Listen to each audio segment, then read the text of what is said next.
Gracias por supuestísimo a Pablo y al Botánico de Castilla-La Mancha, como ha dicho, porque siempre con la asociación de la gente de Haiku atendemos siempre unas referencias realmente que solamente podemos estarles agradecidos. Y así.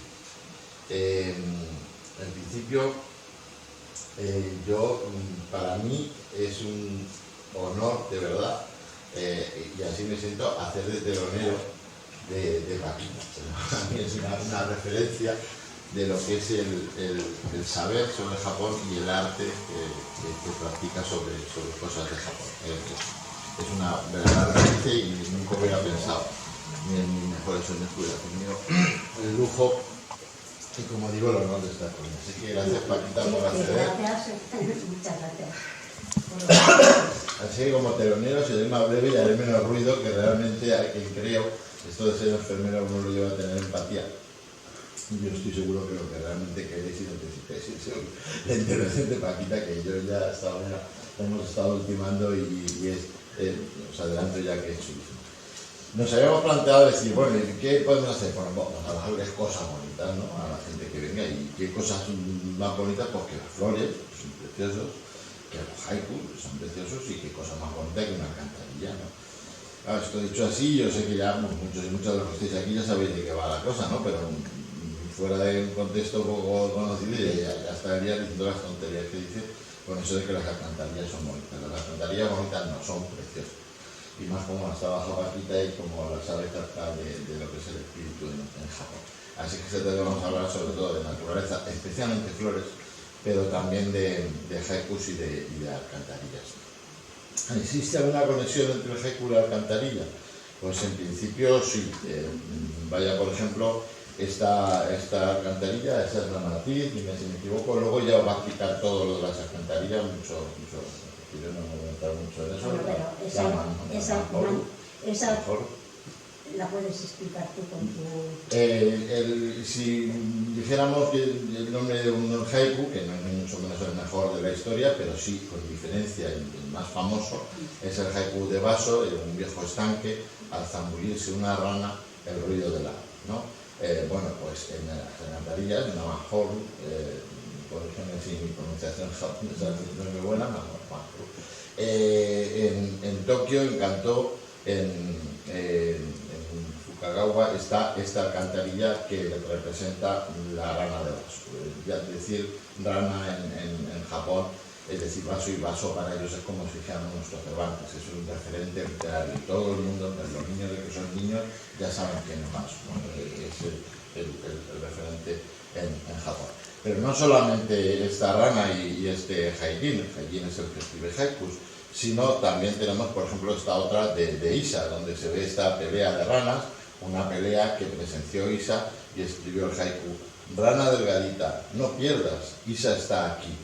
Isa es conocido porque siempre se solidarizaba con los animales más que estaban enfermos, los más pequeñitos, lo más siempre fruto también de la vida que tuvo, se solidarizaba ponía en relieve esos animalitos y demás. Y aquí tenemos un claro ejemplo, que se ha llevado a una alcantarilla en Tokio, en Kanetotsuka. Bueno, como veis, hay haiku que tienen que ver con esta Amahoru que Paquita trabaja también. Y por supuesto, aparte de haiku y alcantarillas, como hemos dicho, os vamos a hablar de flores, muchas flores y de naturaleza. Antes de nada, quiero decir que hay que ser prudente, porque muchas veces nos comenta la gente, oye, pero eso es un haiku, o cuando damos en algunos primeros cursos, intervenciones, tiene una idea del haiku bastante equivocada, como una poesía occidental escrita en 5-7-5. Aparte que no necesariamente tiene que estar en 5-7-5, pero es una tendencia lo habitual, lo más frecuente, pero sí que reúne unas más características. Los japoneses hablan en 5-7-5 incluso en la publicidad, les es fácil, les es sonoro, y ellos el 5-7-5 les sale de naturaleza. Pero incluso dentro del 5-7-5, que se escriben en 5 y 7 pentasílabos y heptasílabos, que estoy diciendo 5-7-5 y para la dirección de que está hablando, bueno, de las sílabas de unos versos, pues tiene como más de 20 tipos de formas diferentes que se escriben en pentasílabos y heptasílabos, más de 20. El 5-7-5 incluso hay 4 diferentes. Luego está el moku, está el muki, perdón, está el haiku, está el senryu, está el zapai. Es decir, no es solo cosa métrica, es cuestión de qué contiene un haiku, ¿no? Y a veces las traducciones nos pueden llevar a confusiones, porque las traducciones que más nos gustan a los occidentales, que no nos han entrado un poquito en el haiku, suelen ser las menos haiku. Por ejemplo, hay uno muy famoso de Baso, que se ha hecho famoso con una traducción. Yo cuidado de las 2 traducciones, a ver cuál nos suena mejor. Una traducción sería ya nadie recorre este camino salvo el crepúsculo. Esa sería una traducción. Y otra traducción, de otras decenas de traducciones que hay de ese maravilloso haiku de Baso, dice nadie recorriendo este camino, crepúsculo de otoño. Entonces, es decir, hay una diferencia, un matiz. En el primero es el crepúsculo el que recorre el camino. Y la objetividad del haiku no permitiría decir que haya un crepúsculo recorredor. Entonces, es una traducción que se hizo, una traducción mexicano, de Octavio Paz, un poco para el gusto occidental, que no es fiel al original japonés, por decirlo así, que sí sería el segundo. Un solo haiku de Yosabu Son, que lo vamos a ver en distintas traducciones, ojo, de traductores reputados todos ellos, no soy yo que me he puesto aquí a ver qué es lo que se me ocurre, no, gente de mucho renombre, no quiero cargar, no voy a decir quiénes son, pero si vos tenéis eso, podéis dar los datos de quiénes son los traductores de cuáles, versiones de un mismo haiku, y vuelvo a decir, traductores reputados. Duda el monje a punto de cortar el loto blanco. Habla de un loto. Pero luego hay otro traductor y dice, crisantemo blanco. Joder, el loto y un crisantemo no es lo mismo. Y en japonés tampoco es la misma palabra. Las tijeras vacilan. Las tijeras en poesía occidental podrían vacilar. En un haiku las tijeras no vacilan, sencillamente. Pero esta traducción pues es muy del gusto occidental, ¿no? Para cortarlo. Un loto blanco ha pensado cortar el señor Gonzo. Yo lo tengo que meter en 575 como sea, al traducirlo, y entonces pues hace unas traducciones un poquito rocambolescas, por decir así. Volvemos al crisantemo. Ante el crisantemo blanco dudan un instante las tijeras. Las tijeras, ya hemos dicho, no podrían dudar, son traducciones muy de corte occidental. Y otra que sería la más adecuada, según lo dicen los expertos, cuidado, yo no soy tampoco ningún experto en japonés, más o menos es el aspecto o el gesto del monje que piensa, venga, vamos a cortar el loto blanco. Entonces lo va a cortar y se queda ahí ante la duda de lo corto o no lo corto. Ese gesto es el que quiere captar el haiku, que es muy difícil realmente, lo entendemos, traducirlo al castellano. También, muchas veces, pero es que yo he leído haiku muy bien traducidos y que no son lo que decís que es el haiku. Bueno, es que el haiku nace con Baso. Entonces, lo que hay antes de Baso, que había poemas en 575, y lo que se llama haiku arcaico, no el haiku. Entonces, muchas veces estos son utilizados por personas que quieren criticar, a quienes apoyamos la objetividad del haiku, y sacan haiku de la maleta y otros sacan haiku de 1300. Y usted que entonces ni había existido haiku. Haiku nace con Baso, y le pone nombre luego Shiki en 1900. Entonces existe el haiku arcaico, que no es haiku, el haiku clásico, que es el de Baso, y el haiku moderno, que es después de Shiki, que muere en 1900. Hasta 1794, más o menos, es cuando nace Baso y aparece el haiku clásico, y con 1902 Shiki el haiku moderno. Haiku arcaico, haiku clásico y haiku moderno. Vale.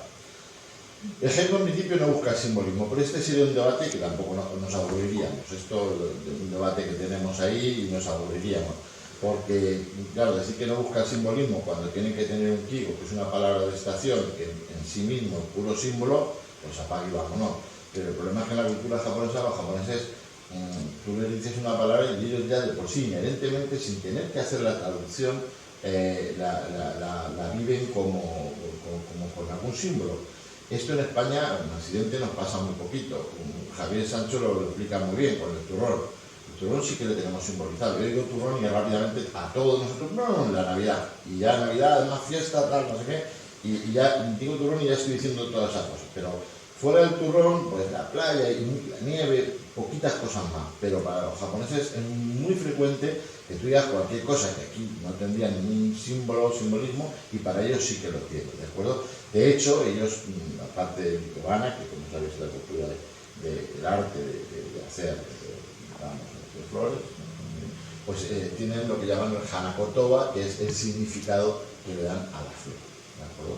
Entonces, un poco voy a hablar de haikus y de Hanakotoba, brevemente, como digo, y vamos a citar algunos de ellos. Para primero recordar la tremenda importancia en este ciclo de conferencias tan maravilloso que está viendo en el museo del parque. El primer día nos hablaban de la importancia que tiene la naturaleza en la cultura oriental, en la cultura japonesa en concreto. Hay un haiku que luego veremos dos versiones más, Paquita no la veremos ahí mano a mano, pero que dice: tomado el pozo por la flor de Asagao, salgo por agua. Es Chiyo-ni. Ella se levanta, entonces estamos hablando del año 1700, el agua se sacaba de los pozos, y cuando va a sacar agua del pozo, pues estaba lleno de flores. Y antes que romper una sola flor, ella se va a casa del vecino a pedir agua. No se le ocurre romper una hoja de esa flor, la respeta al máximo. Ese es el sentido de este haiku. Por cierto, y explico, que también me lo habéis oído algunos ya más de una vez, pero a Chiyo-ni, que es la haiku, la escritora de haiku más importante de la historia, la veréis también como Chiyo-ni y también como Chiyo-yo o Chiyo-ho. Ho en japonés es señora, entonces cuando firma como Chiyo-ho sería Doña Chiyo, por decirlo así, y cuando es Chiyo-ni sería como Sor Chiyo, la monja Chiyo, ¿no? El problema es que los traductores no se aclaran, ponen cada haiku a veces como Chiyo-yo y como Chiyo-ni, el mismo haiku de una u otra forma. Bueno, simplemente están hablando de la misma extraordinaria escritora de haikus que fue Chiyo. Aquí tenemos uno de Kobayashi Isa, Viento de otoño, mirad las flores rojas que ella cogía. Este haiku lo escribió con simbolismo. Las flores rojas, las amapolas, evocan alegría, y ella siempre quería recordar a su hija que le gustaban mucho este tipo de flores. Y luego, para los japoneses las cosas, sabéis que en su cultura también pasan porque pasan, más que el tema de la naturaleza, lo sagrado de la naturaleza que llaman, ¿no? Verdea la hierba y florecen las flores, sencillamente. Es ¿de acuerdo? Es decir, no hay más, esto va a ocurrir, la naturaleza es así, es sagrado, no lo intelectualicemos, no le demos más vueltas, esto va a ser así. Pero es que llega Santoka, el último gran haikin, el último gran monje errante también, que escribe haikus en dos versos, ¿de acuerdo? Dice: obedientemente florece blanca la flor, no hay vuelta de hoja, va a florecer blanca la flor, porque es obediente y cumple con el ciclo de la naturaleza. Sobre el crisantemo, uno de los 4 grandes caballeros que dicen los que pintan en Sumie, ¿no? El signo de longevidad, es un emblema nacional que se utiliza en muchísimos festivales y es referente, digo, palabra estacional de otoño. Un japonés habla de crisantemo y se le va a otoño, y otoño le va a melancolía, ¿no? Aquí, bueno, pues tenemos que establecer una relación tal vez con el día 1 de noviembre y ellos no, ellos simplemente su cabeza va directamente a este tipo de cuestiones. Toda mi vida se serena mirando al crisantemo, ¿no? Esa longevidad que refleja en estos haikus. La rosa, que luego ya Paquita me ha leccionado sobre las rosas, que yo me creía que la rosa era la rosa, no. Aquí, por ejemplo, tenemos la rosa ganina o rosa rugosa, que ella luego hablará de ella, y hay una serie de rosas que ella conoce y explica también, que la verdad es que echarse un café con ella y gusta, y te pone al día de un montón de cosas que uno desconocía. Entonces la rosa, bueno, pues es símbolo del amor, de la devoción, la rosa clásica, por decirlo así, ¿vale? Una sencilla rosa helada florece y se estrena el año. Para los japoneses hay 5 estaciones a la hora de escribir haiku: primavera, verano, otoño, invierno y año nuevo, que incluye los últimos 6 primeros días del año. Para ellos el año nuevo es tan importante como la primavera, como el otoño, como el invierno, y hay haikus que están centrados en la primavera o en el año nuevo. Este sería un haiku de año nuevo. La peonía es el emblema de China, ¿de acuerdo? Allí significa y hace referencia a la belleza femenina, la ponen mucho en los brazos, cuando hacen retratos de mujeres y demás. Y en Japón el significado es de riqueza y prosperidad. Hay un haiku de Kobayashi Isa, perdón. Así de grande, dice la niña abriendo sus brazos, es la reunión. Normalmente, como los haikus son muy cansinos, lo leemos 2 veces, pero como los tenéis en pantalla, ya llega 2 veces. Una porque yo lo recito y otra porque os entra por los ojos. Entonces lo leeré solo una vez, dado que los tenéis en pantalla. La flor del albaricoquero va cambiando de color. Empieza blanca, luego pasa a rosa pálido, naranja, llega a ser incluso rojo intenso. Y esto le ha dado una connotación de que representa la infidelidad. Incluso en Amamiya, que es contemporáneo, viene un haiku que hace referencia a eso. Ya de regreso, en un bolso de piel, las flores de un albaricoquero. Lo que decíamos de la amapola, la alegría, la diversión, la fiesta, lluvia intensa, cómo se tambalea la amapola. La sencillez de un haiku, no necesita más. Un haiku es vivir, que sepamos capaces de vivir ese momento que nos está. Luego hablará también Paquita, bueno, va a hablar de todos, hablará también de la Sagao, de todos sus nombres, el de Don Diego de Día, porque florece por el rostro de la mañana, sería la traducción literal del japonés, porque crece en las mañanas, y simboliza la mortalidad, que además nos permite ver que la vida puede ser corta pero muy hermosa. Aquí tenemos flor de asagao. Sobre el mercado el cielo se oscurece. Y ahí tenemos a la derecha arriba una matriz de las Mahoru que realiza, que su brazo da fe de ello y su hombro da fe de ello, que realiza sobre madera Paquita.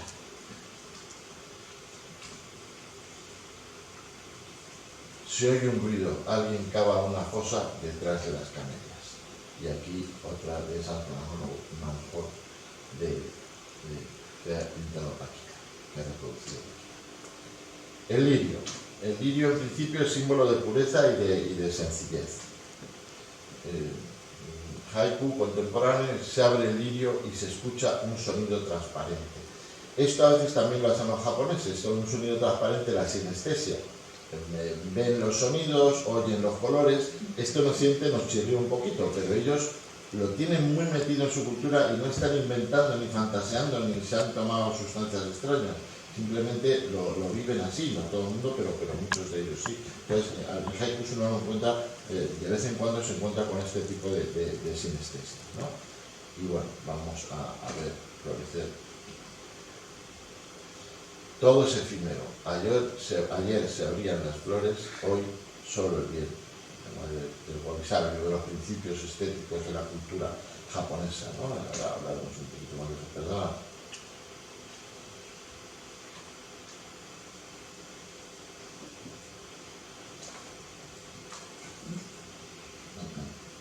Bueno, era un pequeño vídeo abriéndose el vídeo. Tampoco, no es nada, pero podríamos...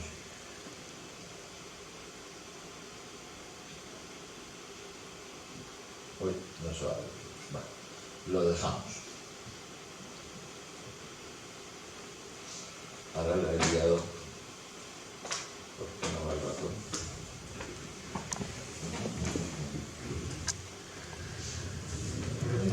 Un segundito.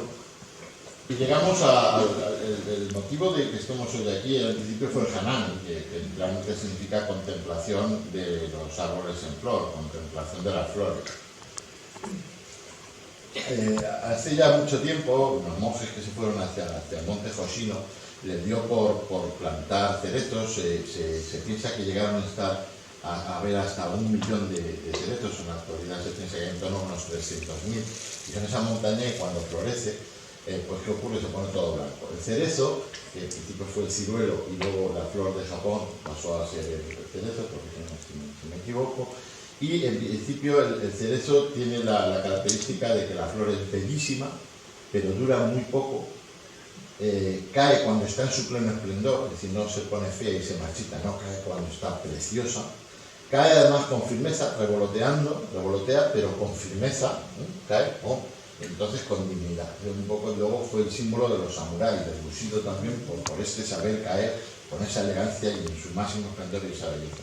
Y esto llevó a que se contemple, porque me ha durado muy poco, y volvemos a decir, el contemplar lo poco que duran las cosas, pero lo hermosas que pueden llegar a ser, ¿no?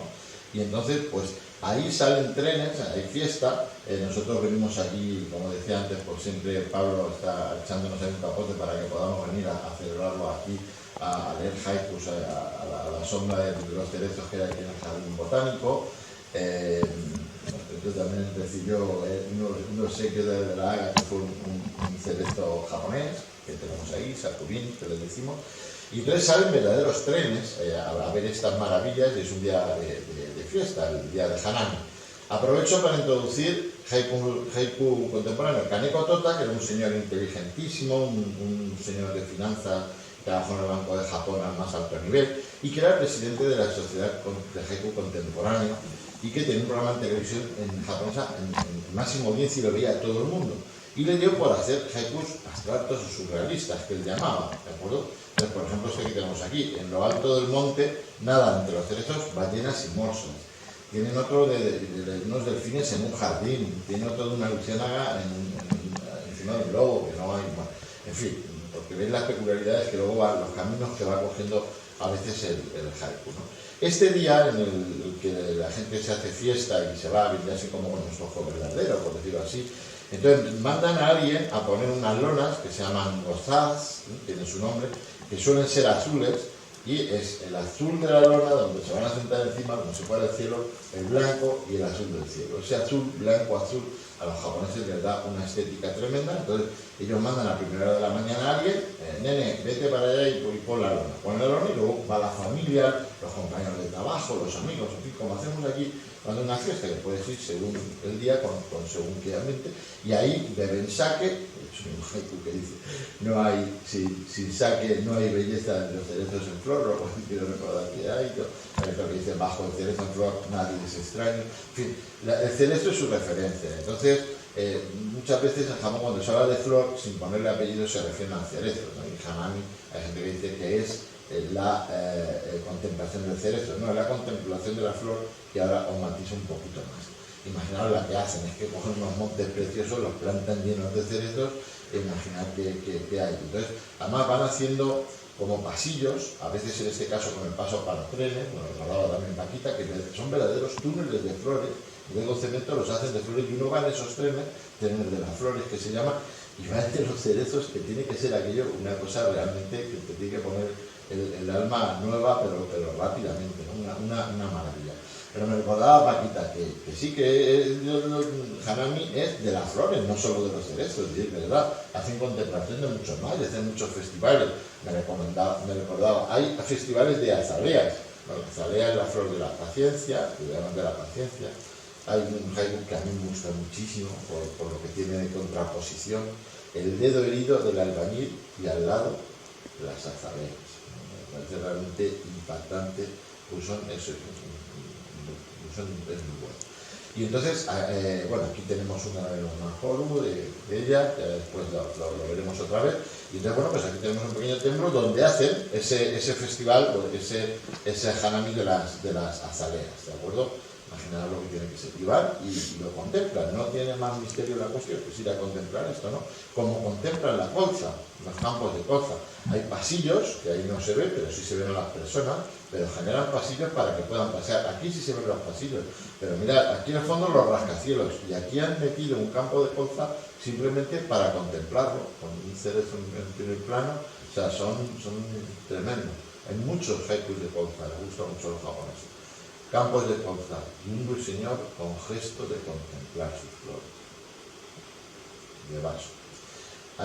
Los girasoles, contaba Paquita, es que el pueblo de Andalucía ya se han enterado de la cosa de que además de la giralda y la mezquita, los japoneses también se quedan viendo campos de girasoles absortos, y ahí les están planteando visitas a campos de girasoles para disfrutarlos, y les regalan una semillita de esos girasoles, ¿no? Y les hacen como estos pasillos para sentirte inmerso en medio de esa maravilla que puede ser un campo de girasoles. Otro de los haikus que también es muy bonito, y que es de un niño de 7 años, dice: mientras me reñían por haber cogido el girasol, yo miraba la flor. Es impresionante un niño de 7 años que tenga esa sensibilidad, ¿no? Bueno, el Japón es así. Ya vamos terminando y os dejo que había prometido ser breve.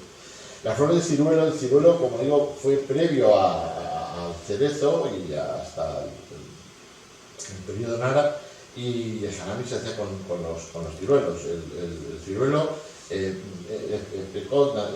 hecho, es el tipo de invierno y representa la belleza del espíritu, la perseverancia, la preparación, la nobleza y el valor. Antes del hanami del sakura había el hanami de los ciruelos, ¿de acuerdo? Y ya termino con este porque es la primera que va a utilizar ella y así unimos las dos ponencias, ¿de acuerdo? La flor del melocotonero, por su duración y fuerza, es conocida como la flor de la longevidad o la inmortalidad. La cosa viene de un cuento clásico, una leyenda, que es el Momotaro. Momo significa melocotón y Taro es el primogénito. Entonces sería el primer hijo nacido de un melocotón. Entonces, un matrimonio se encontró en medio del río un melocotón gigante con un niño dentro. Ese niño salió, que era Momotaro, y se fue a luchar contra los demonios en la isla, ¿no? Entonces, por el camino va haciendo amigos, y me equivoco, me corrige, Paquita, que se conoce mejor que yo esta leyenda, y conoce a un mono, se hace amigo de un faisán y de un perro, y los cuatro juntos luchan. Aquí se ve, esta montaña no es una montaña, es el demonio en personas, van a luchar y por supuesto vencen y son unos héroes de la isla porque vencen a todos los malos del lugar y a los demonios, ¿de acuerdo? Y de ahí que el melocotonero y su flor pues tengan este significado para los japoneses. En Japón, mientras que están viendo las flores, la mente la tienen en la contemplación de las flores y en todo lo que esas flores le están transmitiendo según qué tipo de flor sea. Por eso Koyumi, es decir, una monja budista, Koyu, escribió este haiku: las flores han caído, ahora nuestras mentes están puestas. Y ahora doy paso a Paquita. Bueno, muchas gracias. Yo desde aquí quiero dar las gracias, que lo que es la presentación, todo esto me lo ha hecho la novia de mi hijo, porque de esto estoy un poco verde y lo poco que sabía se me ha olvidado. Así que ha sido un trabajo a base de correos y más correos, y le tengo que dar las gracias a Marina por todo este trabajo que me ha hecho. Y me parece días una ingrata parecer que es que manejo todo y no, a tanto no os llego.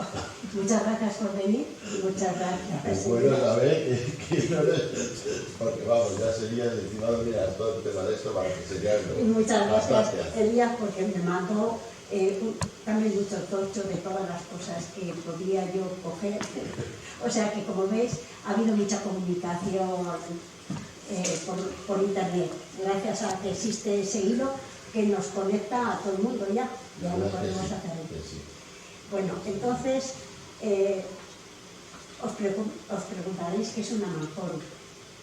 Pues cuando se hizo el sistema de alcantarillado en Japón, pues el ministro pensó que la mejor manera de involucrar a todo el mundo es que la parte externa de las alcantarillas, de las tapas de las alcantarillas, manhole, que viene de manhole, la palabra en inglés, pues que participase todo el pueblo.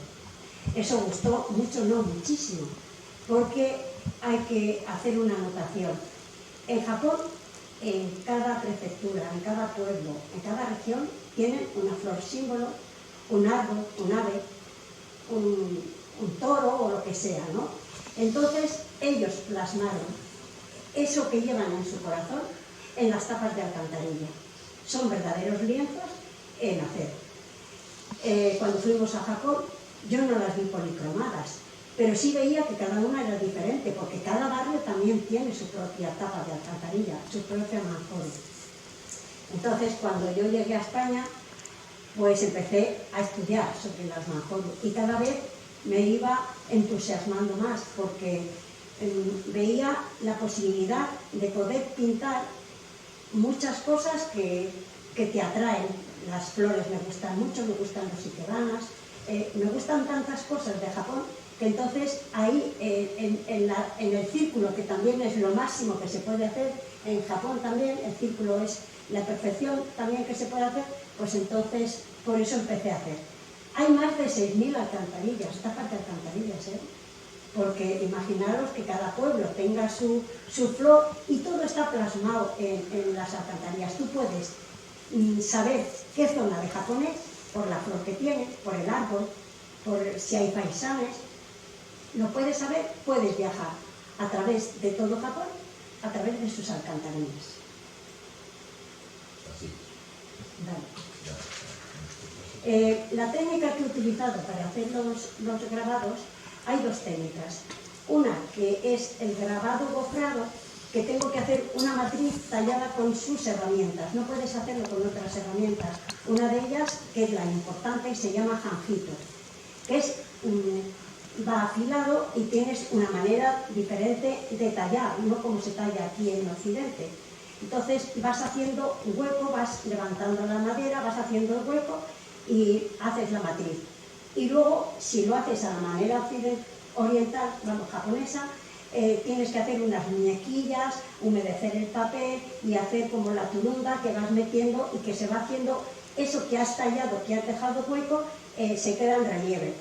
Yo siempre digo que para que entiendan muy bien lo que es el gofrado, pues el papel higiénico que tenemos nosotros, compramos el que está más gordo, está gofrado. El papel de cocina está gofrado. Esos dibujos que están en blanco, que están en hueco, es un gofrado. Y lo veréis ahí enseguida, es gofrado. Y el otro es la punta seca, que sí que se ha hecho toda la vida aquí en Occidente. La única diferencia que hay con lo que hacen aquí es que están iluminados, significa coloreados, con la técnica del ukiyo-e, que es una técnica pictórica japonesa, que tiene también otra connotación diferente, porque tienes que hacer con harina de arroz, tienes que hacer se llama nori, y darle solamente unos pequeños toques en los cuales los pigmentos penetran en el papel y hay muchas silografías, muchos grabados japoneses, esas estampas que aquí en Occidente enamoraron a muchísimos pintores y han durado siglos. Bueno, ahí veis las matrices, esas son las matrices en madera y veis el grabado puesto gofrado. Bueno, y esa es una matriz en punta seca. Vas tallando con distintos buriles según el grosor que tú quieres, que luego al pasar por el tórculo coge la tinta. Y ya tenemos aquí el cuento que nos ha dicho. Habéis visto el perro, primero se encuentra el perro, después se encuentra el mono y el paisano. Iban a la isla de los monos, de los onis, que son los demonios. Tenemos que tener en cuenta que para ellos hay hasta personajes que son cazadores de demonios. Por ejemplo, en Kioto está Soki, que es un señor así, parece un monje con muchas barbudo, y que lo ponen en los tejados porque protegen de los demonios que puedan entrar en las casas. Entonces, este chico va a la isla de los demonios, el perro les muerde, el mono les araña y el paisano les picotea. Y el valiente los expulsa, con lo cual libra a su pueblo, a sus padres, de los demonios. Y es bonito porque es de la corte del melocotón, del momo. Hay muchas chicas que se llaman momo, muchas. Para que veamos cómo aman la naturaleza, en este gofrado de Hokkaido se ven esas hileras de lavanda. Es uno de los sitios que ya, por los años que tengo, con el COVID todo, no iré porque está muy largo, pero es uno de los sitios que me gustaría mucho ir, a Hokkaido. Y ya comenzamos con el asagao. ¿Ves? Esto es un gofrado. Vais viendo cómo se diferencia un grabado de otro. Siempre me llevaré, veréis, el nombre de la ciudad o del pueblo, las prefecturas de donde es y la región, porque es que Japón está dividida en 8 regiones y tiene 47 prefecturas. Esta es la Ipomea, que es el asagao, la gloria de la mañana. Y aquí... La Ipomea rodea el cubo del pozo, perdón, la Ipomea rodea el cubo del pozo. Pido agua a mi vecino. Este es el mismo haiku que he leído antes, solo que una traducción diferente. Habla del fuego, habla de un vecino que en la otra traducción no aparecía como tal. Y yo tengo otra traducción de la misma, porque esta tapa está puesta, esta Manjuru, en el sitio de donde es la monja. Chillo. Bueno, Chillojo, ¿veis? Yo ahí he puesto Chillojo. Entonces dice, gloria de la mañana, enredada en el pozo, pido agua. Así que la verdad es que te parece mentira, ¿no? Porque nosotros cortamos la enredadera y ya crecerá. Para que veáis cómo aquí en esta tapa representa todos los símbolos que tiene esa ciudad. Está la gloria de la mañana, está el ciruelo y está el pájaro que es típico de allí, que es el anteojito. Si os fijáis alrededor del ojo tiene como un círculo blanco, por eso se llama anteojito. También podemos hacer, los ornitólogos pueden a través de las tapas de alcantarilla hacer un estudio profundo, porque el pájaro que hay en esa zona está reflejado en las tapas de alcantarilla. Esta flor es desconocida en nuestra zona, pero es muy común en todas partes, que es la arenaria. Aquí también otra de las cosas que tenemos que ver mucho es la representación de las montañas. Siempre que haya una montaña importante, siempre la ponen también en su Manjuru. Ese es un volcán activo. Las azaleas son importantes, no, muy importantes. Nosotros no le damos tanta importancia porque las venden en maceta, las compras en Navidad y se te mueren rápidamente. pero son bellísimas. Entonces vamos a ir viendo muchas azaleas en distintas tapas de alcantarilla. Aquí en esta tapa de alcantarilla vemos los patos mandarines, porque ahí hay un lago que es donde se reúnen las aves que migran. Ponen las azaleas y los patos. Aquí en Takayama, yo no voy diciéndolos porque como lo podéis ir leyendo, pues así lo podemos hacer. Esta sí que quiero que veáis que es azalea, pero dentro de las azaleas hay muchas especies. Y esta la habréis oído mucho, que es el rododendro, porque hacen como pomos de distintas flores puestas. Y rápidamente se ve que tienen los cedros, los árboles son cedros, y los búhos. ¿Qué os parecen las tapas de alcantarilla? Porque estáis todas muy calladas. Estas sí que quiero que veáis, son azaleas de dos sitios diferentes, pero el grabado, como lo he tallado, es diferente. Aquí he dejado en hueco la flor y en esta otra he dejado la flor en madera. He dejado en hueco el resto de la tapa de alcantarilla. Más azaleas. Y otra vez, el sumo también es muy importante, la pelea. Yo había querido haber traído para todos, haber hecho esas tiras que se ponen en el sumo. Pero entonces pregunté, por si acaso era una irreverencia.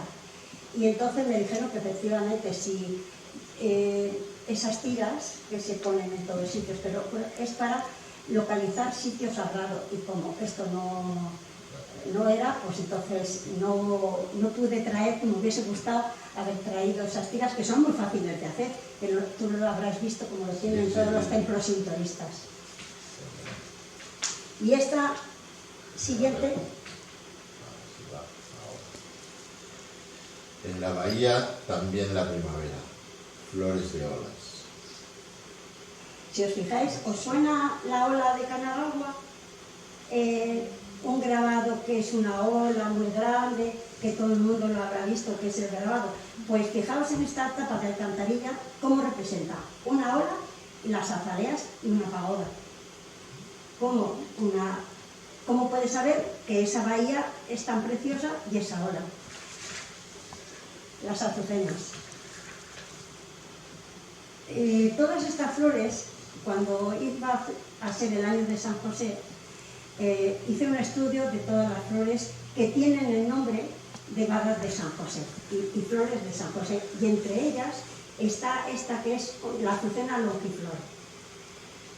¿Veis la trompeta? ¿Habéis visto cómo era la flor natural? Pues es la alcantarilla te habla, y hay muchas aves, muchos faisanes, muchas aves de cetrería. La bugambilla todo el mundo la conocemos, esta es una zona más tropical, claro. ¿Qué soñarán las mariposas mudas sobre las flores? Ese es un poema, un zapai, no es exactamente un haiku, pero está hecho en 575 originalmente, y bueno, un conocido haiku actual también. Okinawa está al sur de Japón y el clima es completamente diferente. Y claro, las flores también allí son muy diferentes. Estos animales los habéis visto mucho, se llaman sisas. Son también perros y leones guardianes. Y ahí está la flor y cómo está protegiendo. Siempre presentan por parejas, uno con la boca abierta y la otra cerrada, para que no te asustes. Las camelias son muy conocidas en Japón y muy apreciadas. Tienen el nombre de camelias porque las descubrió un botánico jesuita que se llamaba Camelio, y por eso camelias. Hay 3 tipos de camelias, que bueno, hay muchas especies, pero concretamente en Japón se utilizan 3 mucho, que es esta, la camelia, se llama Tsubaki, la Sansakua, la Sinensis y la Japónica. De las camelias hacen hasta aceite, pero aceite para limpiar los muebles, que se queda para hacer la laca, se queda precioso. Se dan en la cara el aceite de camelias, y aquí os digo que en España, en Galicia, también venden el aceite de camelia, y es maravilloso cuando te lo pones.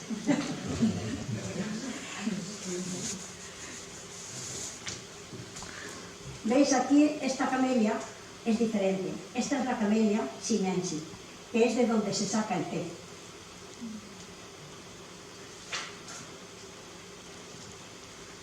Esta, ¿veis qué belleza tiene las camelias?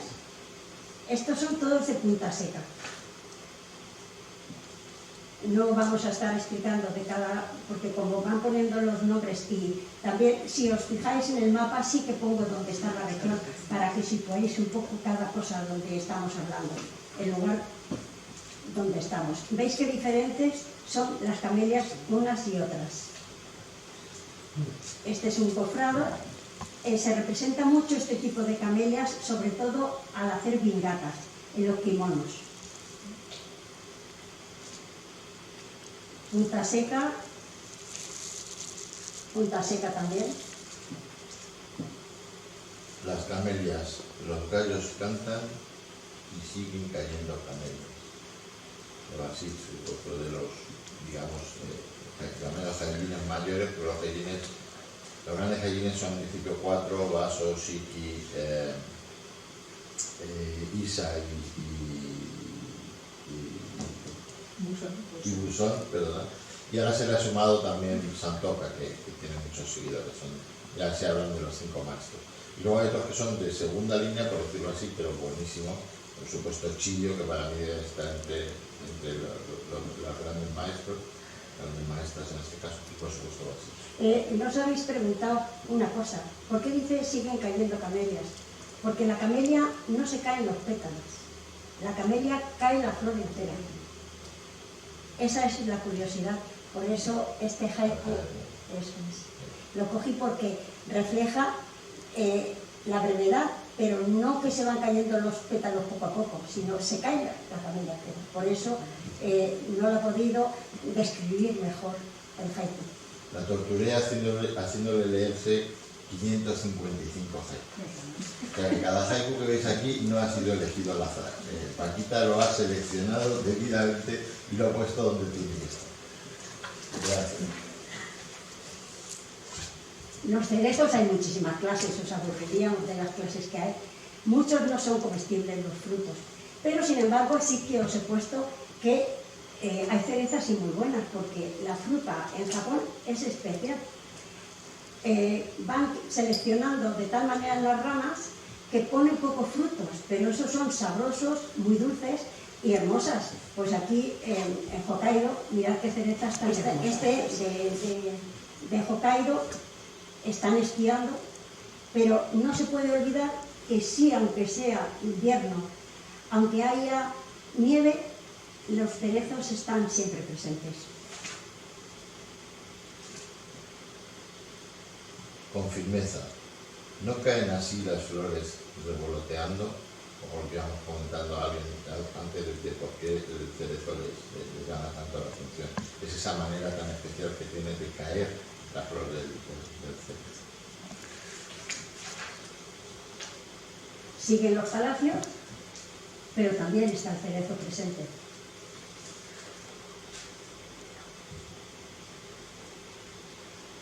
En el parque, los cerezos.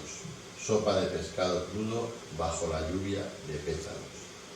Es cuando van a, lo decíamos antes, ponen a comer y a beber debajo de los cerezos literalmente. Entonces caen las flores de cerezo y les caen en la sopa, en margen.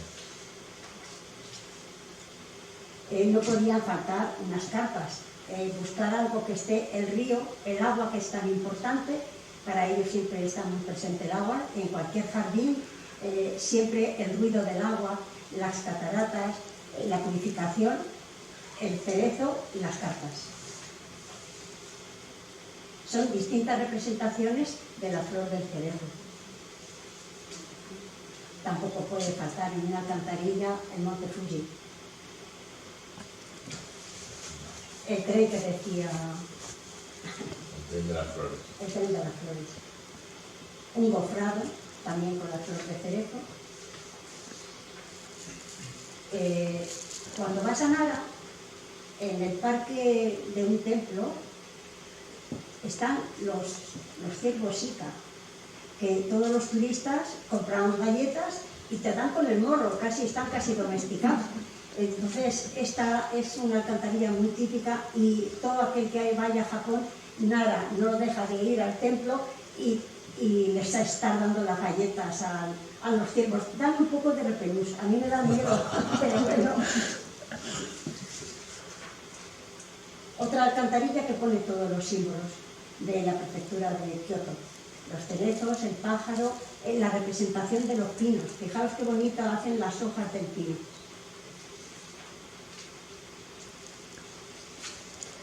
A mí, entre una rama de ciruelo y una rama de cerezo, prefiero el ciruelo. Os voy a decir, dentro de los ikebanas siempre se busca una rama que esté muy retorcida. Y el ciruelo está mucho más retorcido, el tronco.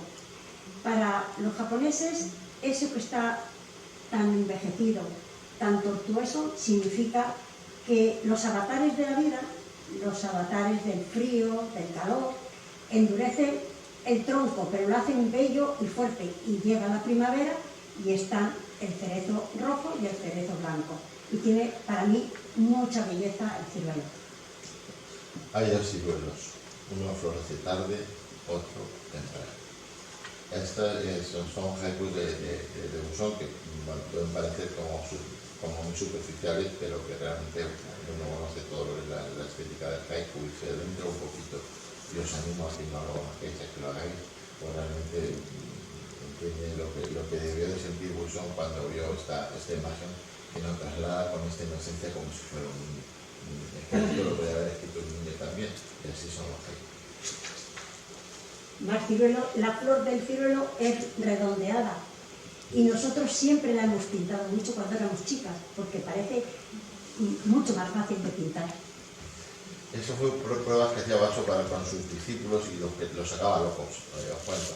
La primavera anuncia la llegada, luna y ciruelo. Primavera es higo de primavera, te ubica en la primavera, pero para los japoneses la luna los ubica en otoño y el ciruelo los ubica en invierno. Entonces este ejemplo realmente a un japonés las neuronas se las altera porque tiene que visualizar realmente en qué momento está hablando. Para ello es fundamental ubicarse en qué momento del año se está hablando de esa escena, ¿no? Entonces, bueno, pues aquí yo creo que te deja la primavera, pero introduce ese juego de un triple higo que se llama, que es poco común, es más un ejercicio que un haiku. Estamos en una ciudad que sufrió mucho en la guerra. Fijaos qué paloma de la paz y que pone el ciruelo va con los botones del ciruelo y el ciruelo rojo.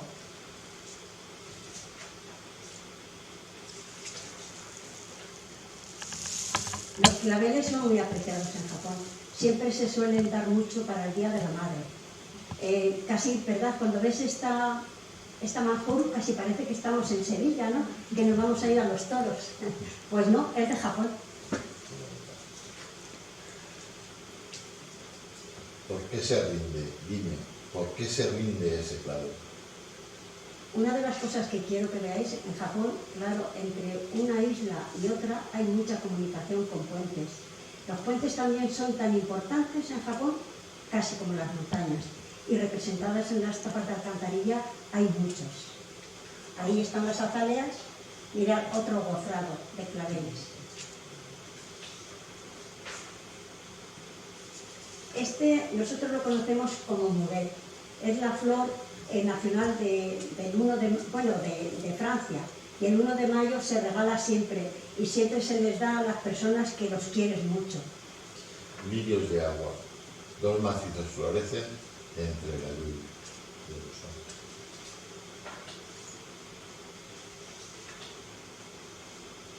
Esta flor es, no sé si la habréis visto alguna vez, es el cornus. El cornus cousa, que tiene como unas bayas chiquititas del estilo del madroño, así pequeñas, muy dulces. En Japón, cuando yo los vi, eran espectaculares los árboles, la floración de estos árboles. Y fijaos, aquí no solamente está la flor, sino eso que parecen piñas son los brotes de bambú, que van a buscarlos mucho, los pelan y se los comen, como dice Masa, como si fuesen los espárragos. Los tienen que trabajar mucho porque eso está duro, pero la representación. Cosmos es la flor que has dicho, que es la flor que más tiempo dura. Empieza a florecer en verano y termina casi en el otoño.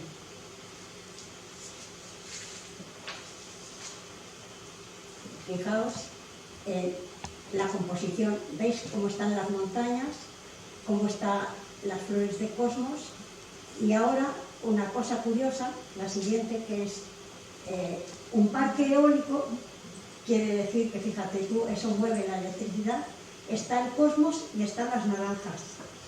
Este se lo podíamos dar a los que hacen verdad. Esta otra está pintada, esta Mahuru está pintada en porcelana. Como veis, la significación, los significados y los simbolismos, como ya lo ha dicho, no los vamos a repetir. ¿Veis? El crisantemo es la flor de Japón y hay muchísimas de crisantemos. Los que me conocéis sabréis por qué la haría, claro. Mi hijo es piloto. Fijaos, el aeropuerto, la torre de control, el aeropuerto y el crisantemo. No puede ser más bonita esta composición.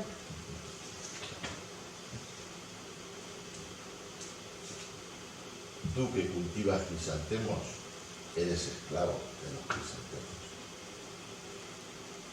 Puedes explicarlo, porque es que es importante. Sí, explícalo tú. No, porque quiere decir, cuando tú amas mucho una cosa, al final, si te gustan mucho las flores, quieres que salgan tan perfectas, tan preciosas, porque estos crisantemos son muy difíciles de cultivar. Ya sabéis vosotros que los crisantemos crecen como 5 y entonces están cortando para que solamente se quede el pomo de uno, solo uno, para que sea tan bonita esta especie. Por eso eres esclavo, claro. Yo para eso. En las alcantarillas, en las Mahuru, también tienen una cosa muy importante, valoran mucho a todos los pintores, que son del ukiyo-e. Esto es un grabado de Hiroshige. En el grabado de Hiroshige ponen la luna, que la luna también tampoco suele faltar en los grabados. Y han sustituido la flor símbolo de la ciudad por esa luna. Y aquí no se ve bien, bueno, no, que este no, deja así. El crisantemo, un gofrado. Diente de león, Toñe. Diente de león, ¿hasta dónde llegará tu ligero villano? Es un contemporáneo y bueno, también un haiku un poco especial de la línea contemporánea, por decirlo así. No es un haiku clásico, pero realmente muy interesante.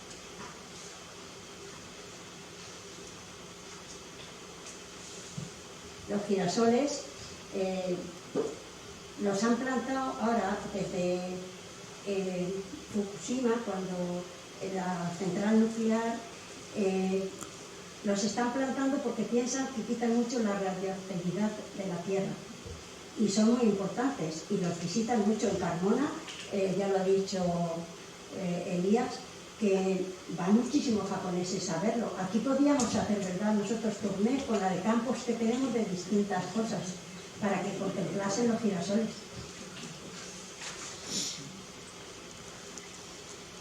Lluvia de estío, tras la senda del sol, los girasoles.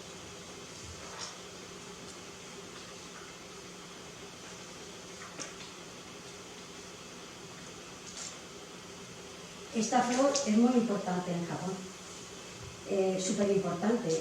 Hacen túneles enteros, un color rosado, y son pérgolas enteras de la Virginia. Brisa ligera, apenas tiembla la sombra de las flores de glicinas. Estoy aprovechando para hacer un poco de didáctica de haiku. Este haiku lo que llamamos un haiku explicativo, que no está muy bien visto. Yo creo que ha sido más bien cosa seguramente del traductor y bueno, que nos mandé tal cual. Pero que dice, parece que dice, es brisa ligera porque apenas, cuando se pone un porque y resulta que te cuadra, el haiku es explicativo.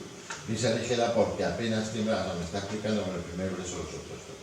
Eso se debe tender a evitar, simplemente ese comentario, aunque el haiku la verdad es que puede resultar evocador.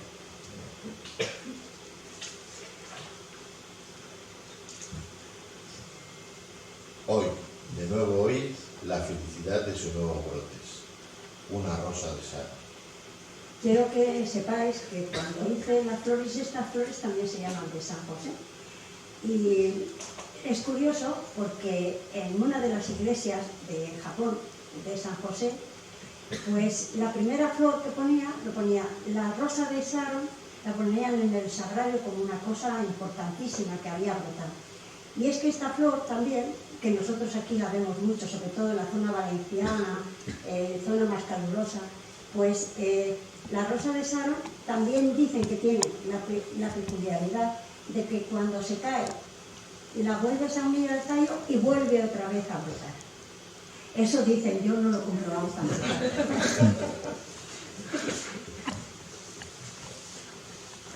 Las hortensias, fijaos, en una presa, un macizo de hortensias.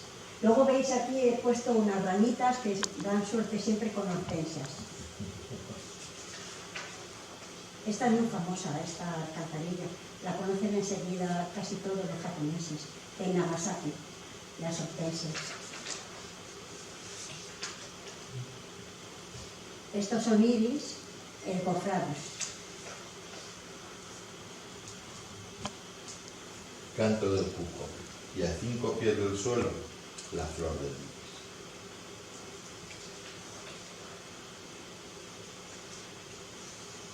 Pasamos muy rápido porque si contase toda la historia fue...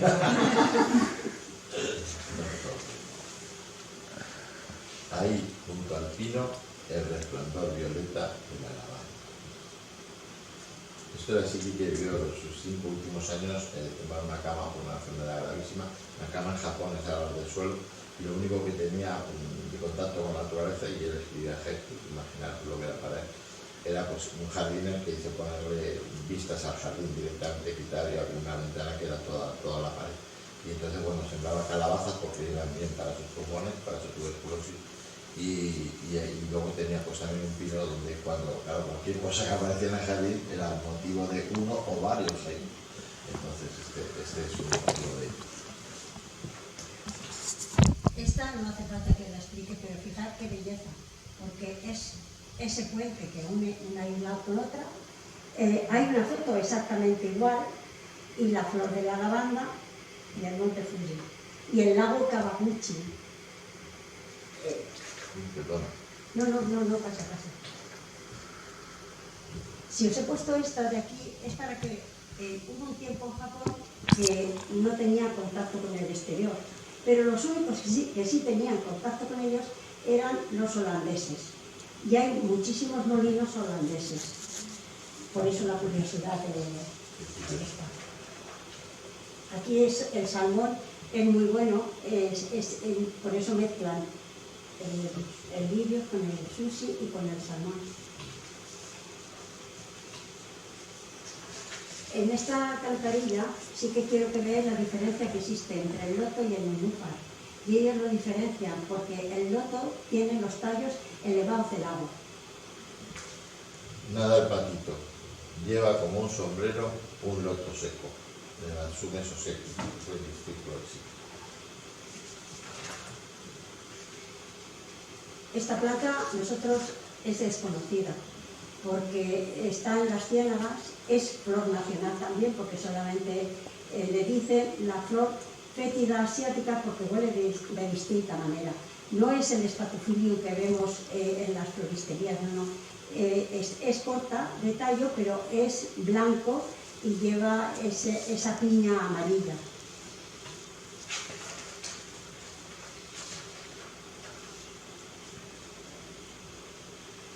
El narciso está enclavado en su tallo como un espejo en el mango. Este es otro de los haikus contemporáneos, digamos, que choca un poco con la tradición.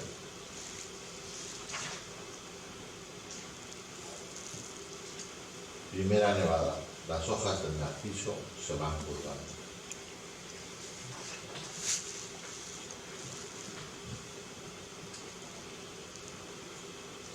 Olor a naranjos. El antiguo palacio en la luz del año.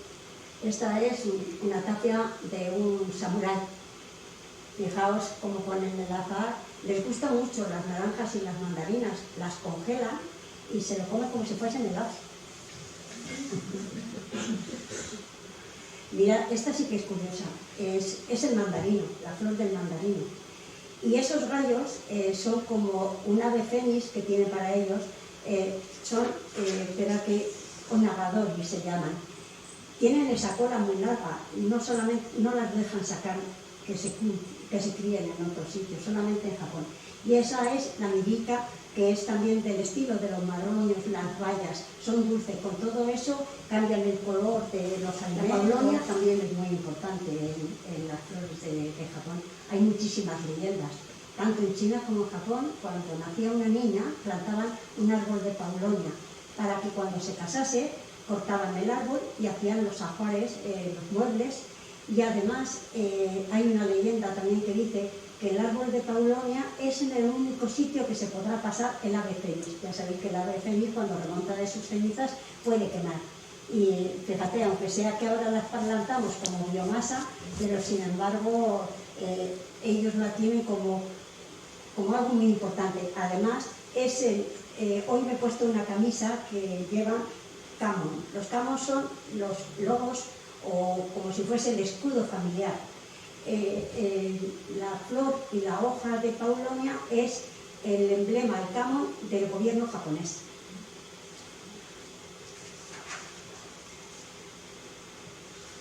Dicen que otra familia aleja el pueblo. Paulonia en flor. Sachiko es una jairin contemporánea, posiblemente la más brillante que haya en Japón en estos momentos y es espectacular. Tiene unos haikus realmente muy recomendables de leer, muy buenos. El pensamiento para ellos les gusta mucho porque dicen que en esa parte que es central del pensamiento es como si se representase la cara de la mala. O sea que fijaos qué profundidad, ¿no?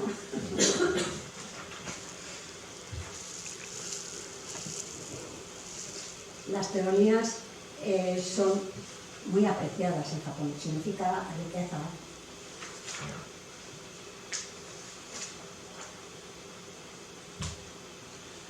Peonías en flor.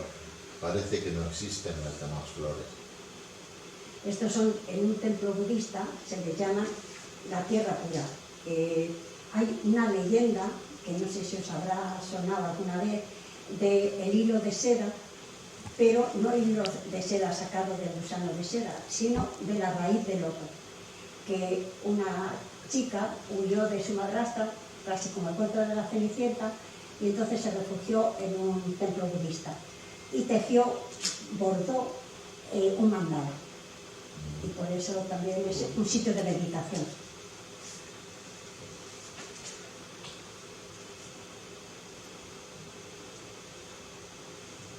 Flotan los nenúfares, la nariz roja de una carpa jugando entre las flores.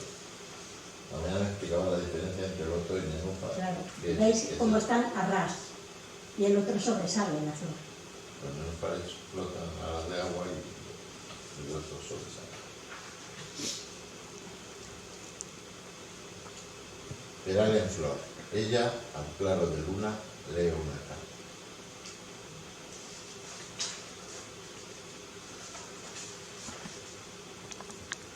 Esta flor nosotros aquí tampoco la conocimos mucho, porque entre las campanillas, no campanillas, hay tantas especies, pero allí es muy conocida y gusta mucho, la picodón. Ahí con las mascotas también aparecen mucho en todas las tapas de las alcantarillas. Y los gofrados. Habéis visto, bueno, los gofrados me gusta mucho hacer gofrado. Ahora estoy lesionada, precisamente empecé a lesionarme al gofrar. Tienes que hacer tanta fuerza, y dije, esta vez lo voy a hacer con madera de tilo, que es mucho más dura. Y se me quedó el bíceps allí puesto.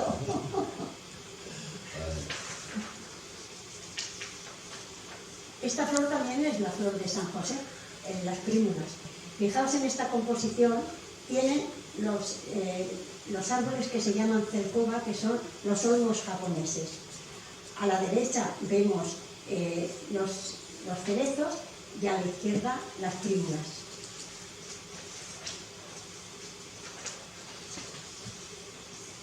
La rosa, aquí he cogido del jardín botánico 2 rosas que son silvestres.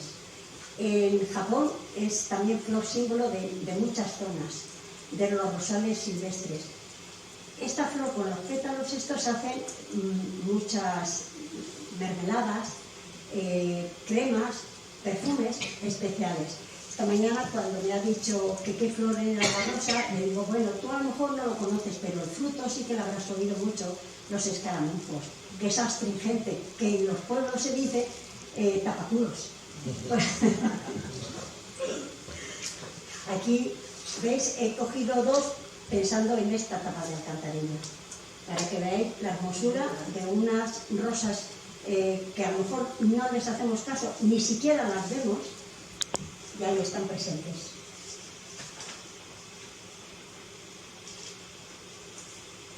Pintando rosas. Las flores son muy fáciles, las hojas no.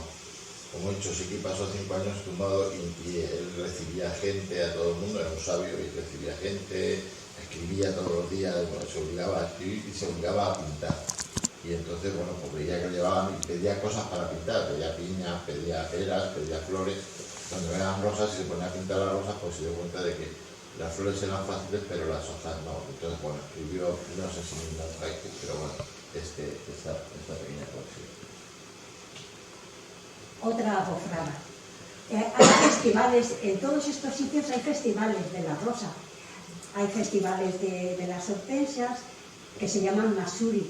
Es decir, que de todas estas flores que os estoy nombrando, de todas hay unos grandes festivales y unas grandes contemplaciones, porque de la hortensia te llevan a ver el templo de las hortensias y no os podéis imaginar las colinas que hay, todo de hortensias diferentes. Cuando vamos al norte nos parece, ¿verdad?, ver tantas hortensias en Santander y todo eso. Bueno, pues eso no es nada con lo que ves en Japón.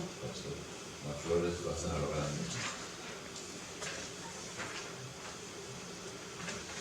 También hay festivales aquí del tulipán. Mirad, aquí se ve poco, pero fijaos al final, en el gofrado se ve también otro molino holandés. suavemente, sin dar sombra, se abren los tulipanes. Este canajo es uno de los seguidores de Santoca y por lo tanto escribe también muchos haikus en solamente dos versos.